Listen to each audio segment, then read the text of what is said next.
Today we're going to show you how much head that our pump can produce. Our pump is named the Galaxy pump. We have had very good success and we hope that that can be replicated today. So one positive experience that we had in building this pump is that I really like just, with our group, we were pretty good at just knowing what needs to get done and just getting it done and being creative with how we get our work done. One example is when we were cutting the grooves for the veins, the initial cut with the hacksaw wasn't wide enough to fit the veins. So we came up with a really good way to widen that groove without having to do anything too complicated and fit our veins into it. One negative experience that we had was when we were testing our pump the first time. Because there were so many people that wanted to test the pump at the same time, and our first test didn't go so well. So we had to think on the spot really quickly how to fix it and improve it. So we didn't have quite as much time as we would have liked in as many trials to create the best pump possible, but we're pretty happy with what we got. No, we worked on building a centrifugal pump this semester. One of the good experiences of this was that we were able to look at the beginning to end process of how we are designing this, because usually we are not able to look at how a component is made. Usually we're not able to do that, so this was a good experience for that.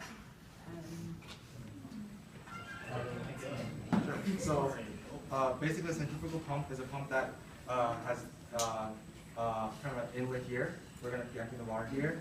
A centrifugal pump increases the velocity of the output fluid, it energizes the fluid, and we're going to see this inside this columns. How effective a pump is will be related to how high the pump pumps the fluid.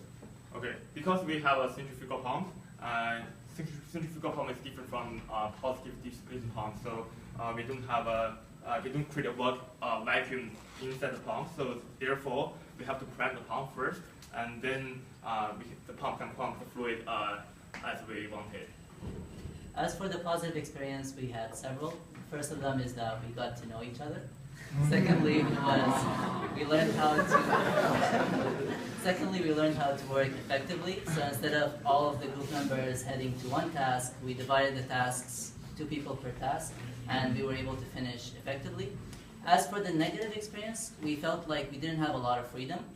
So we weren't able to choose the number of veins and the size of the centrifugal pump. So for the future, we hope to improve this project by allowing us to choose what type of impellers we're to use and how many veins. Okay, guys.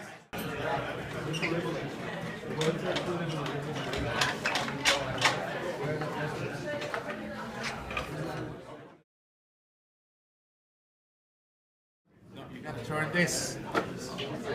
Is this turning? Okay, good.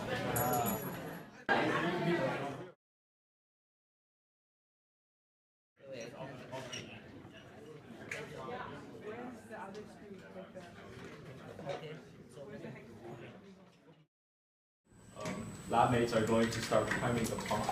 It's important to prime the centrifugal pump because centrifugal pump pushes the liquid, so it doesn't suck in the liquid. With air inside the pump, it cannot push the liquid to a certain head we need. So the air will start building around the inlet and stop the flow from coming in, and that is why it's important to prime the pump.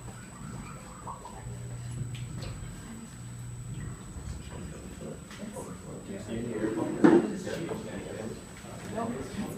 Are you ready? You ready? Alright, I'll tell you one of the 3, 2, 1, go.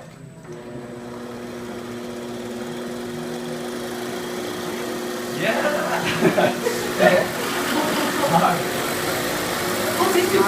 Stop it. Yeah, keep going. Alright. 3, 2, 1, go.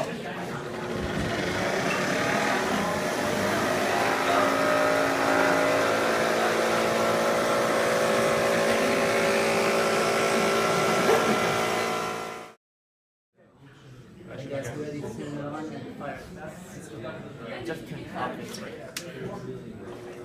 All the way. Here it goes. Wow.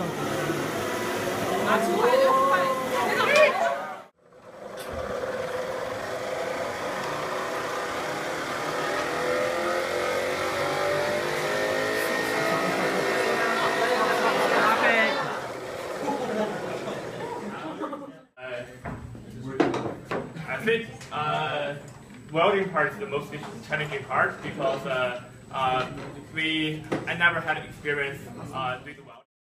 We learned that the tolerance is important. If, for example, if you use a round shell base and your hole doesn't fit and your pump cannot be assembled together, and if you do not realize the importance of the tolerance, in the end, it's too late and you have a problem in the beginning. I think the task that was hardest, as Jeff already talked about, was fitting the veins into the hub because the size wasn't exactly the right size. So we had to take the hacksaw and go sideways to make the gap larger. So a better method to go about that, so maybe different tools that would allow us to create a wider gap. Fixes that we had to do, when we first screwed this into the inlet of our pump, there was lots of leaking, so I think we just didn't screw it in tight enough. And then the second one, as another group mentioned, was there was leaking out the backside, so we had to add a gasket in between our ABS cap. It was your group. Oh, it was you. So we had the same issue. Said earlier on, some of us love to do things and some of us love to watch. No watching here, no.